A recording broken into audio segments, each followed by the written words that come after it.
Sa wakas, dumating na ang pinaka-inaantay naming araw, ang pag-uwi ng Pinas. Siguro 1 buwan pa lang bago kami muwi, nagbibilang na kami. Hindi makatulog, hindi makakain ng maayos, kasi sabik na sabik ka nang makita yung pamilya mo, kamag-anak mo, kaibigan, yung mga lugar na dati mong pinupuntahan, at higit sa lahat, ang pagkain.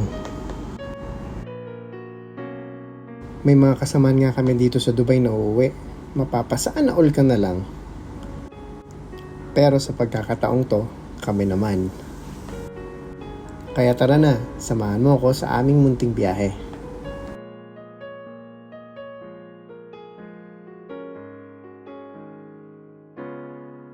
Sinisimulan namin yung araw namin sa pagising na maaga kasi sayang naman kung hihilata ka lang.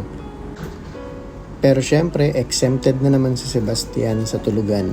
Ayun, hilik na hilik. Kwentuhan, asaran, tawanan, kasama ang pamilya. Pinabalikan lahat ng alaala. Pero ayun na nga no, sa sobrang sama ng panahon, umuulan, umiinit, tinamaan si Sebastian ng lagnat. Ilang araw din namin ginawa yung home remedies pero wala talaga. So umabot sa punto na kailangan na siyang dalhin sa ospital.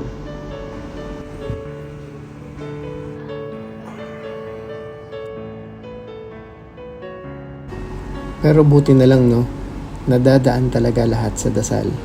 God is really good. Paunti-unting nakarecover si Seb at nakalabas din kami ng ospital. Ayun, tuloy ang party.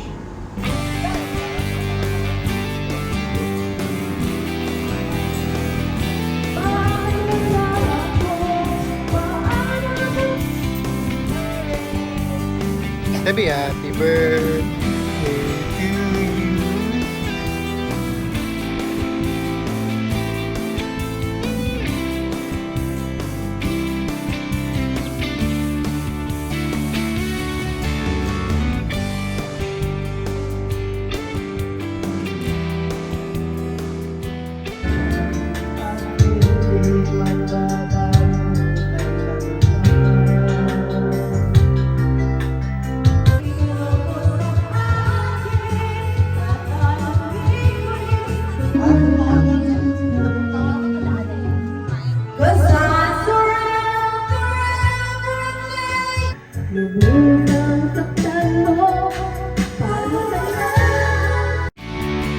Dahil nga sa nagkasakit si Seb, hindi matuloy-tuloy yung schedule na binyag.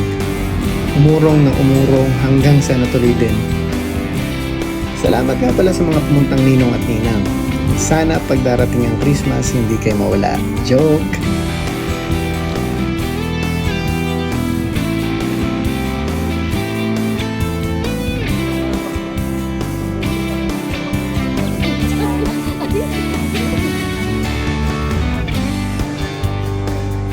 Kasabay ng binyagan, na-celebrate din pala namin yung birthday ni Sebastian sa McDonald's. O McDonald's, plinag ko kayo ha, baka naman.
Di namin inaasahan na makakarating pa kami Bicol dahil sobrang nangyari, maraming delays, At saka kukunti na lang yung araw.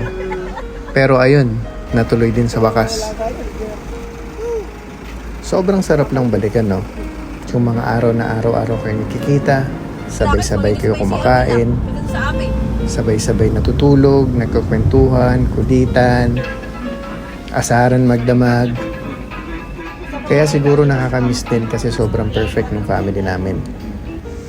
Hindi man kami sobrang yaman, kinakapos din, pero yung pinaka-importanting bagay ay yung makita mo silang nakangiti.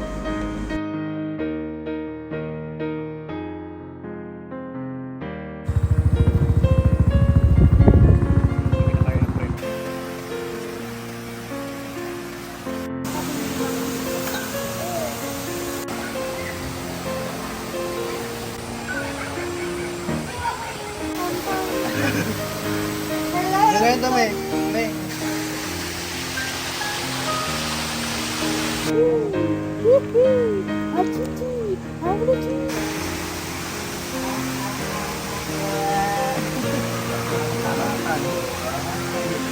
Sabi. Lal. Oh, alam mo?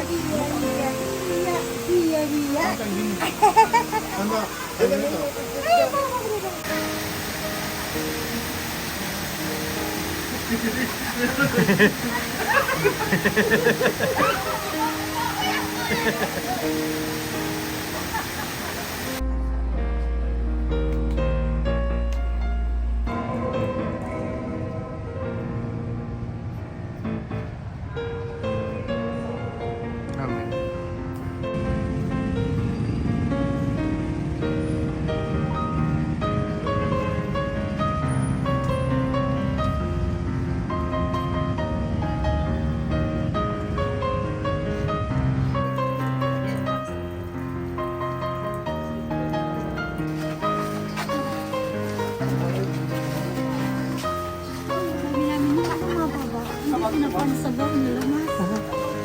Kahit sobrang ikli lang ng aming pagkasama, sobrang perfect yung mga nangyari. Kaya minsan iniisip ko, hindi naman talaga kailangan ng pera para sumaya. Yung makumpleto lang kayo lahat, yun ang sayang hindi kayang tumbasan ng kahit anong bagay. Maraming salamat sa lahat. Hanggang sa muli.